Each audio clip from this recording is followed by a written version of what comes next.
Hey there, I'm Emily Ballard, and my mental health journey, I actually like to think of more as an emotional health journey.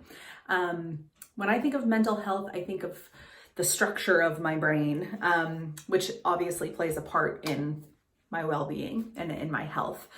For me, my mental health and well-being has largely been an experience of excavating emotion and feeling that emotion and moving through, which has allowed me to get into a more holistically stable mental health space. So if that makes sense. So I am someone who really came to life when I became a mother, and I knew that it was essential for me to do things differently with my own kiddos than I had experienced them as a child. And so for me, what that meant was an incredible amount of emotional honesty, learning how to communicate, learning how to tell the truth, even when it was hard, learning how to allow all emotions, the full spectrum of emotions. And most importantly, for me at least, was just relentlessly facing the truth of our emotional landscape, right? Not trying to decide that parts of it were good and parts of it were bad, right? So becoming a mother really rebirthed me in a lot of ways, because it was what forced me to either I had to make the decision between I'm either going to do it the way that I know, or I'm going to have to strip myself down completely to the bottom and become a brand new person to become the kind of mother that these children deserve. That's the one I chose. It was the much harder option because it has required me to become a brand new person. For me, in the before times, I drank too much. This was when my babies were very little. When my daughter was maybe 1 or 2, I would drink too much because I didn't know what to do with my feelings, right? And so that was in my sort of like secret world. After she went to bed, I would go into the pantry and drink, and then wake up the next morning and think, I'm not going to do that again. And then that night I would need a reprieve from the confusion that I was feeling internally that I didn't know what to do with. And so I would drink again, right? So, drinking was a way that I tried to self-soothe, a way that I did self-soothe, and a way that I self-medicated my way around feeling uncomfortable feelings that I didn't know what to do with. There's been a lot that happened in between then and now. My kids are now 12 and 10, and I have turned my experiences growing up in a very different kind of household than the one I've created. I have used those to transform my understanding of what it means to be an emotionally aware and awake person in the world. And so by doing that, I have constructed a completely different reality for my children, for myself, for my relationship with my husband, for myself professionally, and for myself in the world. And so taking the emotional abandonment and trauma that I experienced as a child and feeling my way through that once I stopped drinking and was, able to say, I will face this, I will feel this, whatever this is, I will feel it and I will allow it to be here.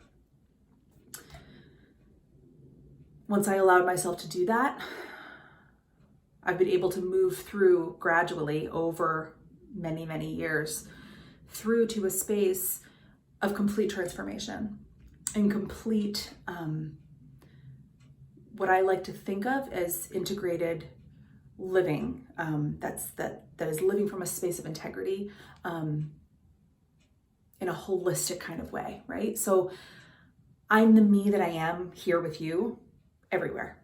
This is who I am professionally. This is who I am in my private life. This is who I am, period.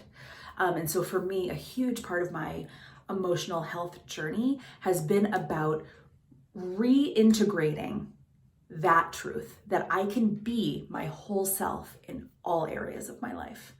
And so that is the work that I now bring to the world through my coaching work, but also through my work in community mental health that I do.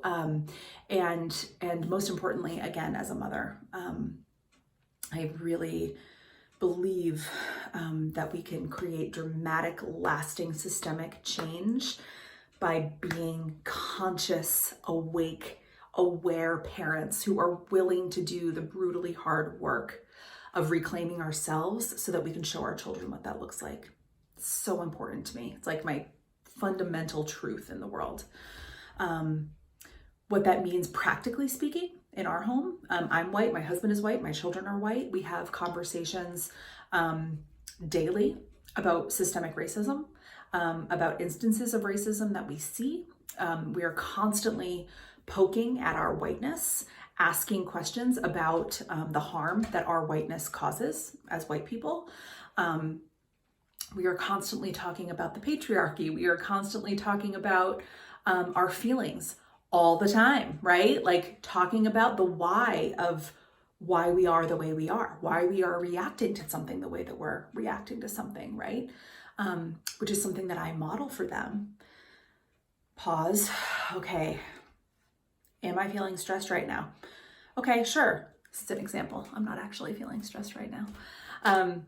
Yeah, okay, I'm feeling stressed right now. Let me explain to you what's going on in my body. Name it. My stomach feels tense. I don't really love this. I'm noticing that I feel stressed because the house is a mess and I can't function well in a messy house. So I'm noticing that in this moment, what I need to do is pick up, pause what I'm doing and clean the house so that I can move this energy that's happening in my body, right? Just an example of sort of the actual out loud kinds of conversations that I hold in my home with my family and my kids especially. I do not believe that lasting social change is possible if we are not doing the deep inner work of healing our own shit. I just don't. And so this need to transform, this need to look at our stuff and heal and move and shift our internal landscape. There's such a sense of urgency about it with me where I feel so much like we've got to do it. We got to do it. Like it's so important, especially in this moment that we're in right now of uprising, this moment of uprising that we're in right now. And, my part in that is to compassionately hold space for others while simultaneously being in relentless pursuit of the truth. So this is not about turning away from the hard stuff. It's about facing it head on with compassion and empathy. And so for me, that's a tough balance sometimes because I'm a very intense person who gets really intense about wanting things to be better, right? And so it's a constant practice for me to maintain this space of empathy and compassion that is motivated by a desire to face the truth. And so that is my work in the world. And all of that was off the cuff, so I hope that's useful. I reply to all of my DMs. I would love to hear from any of you. Emily@emilyballard.com, my website, emilyballard.com, and my handle on Instagram, Emily RV as in Victor Ballard, Emily RV Ballard.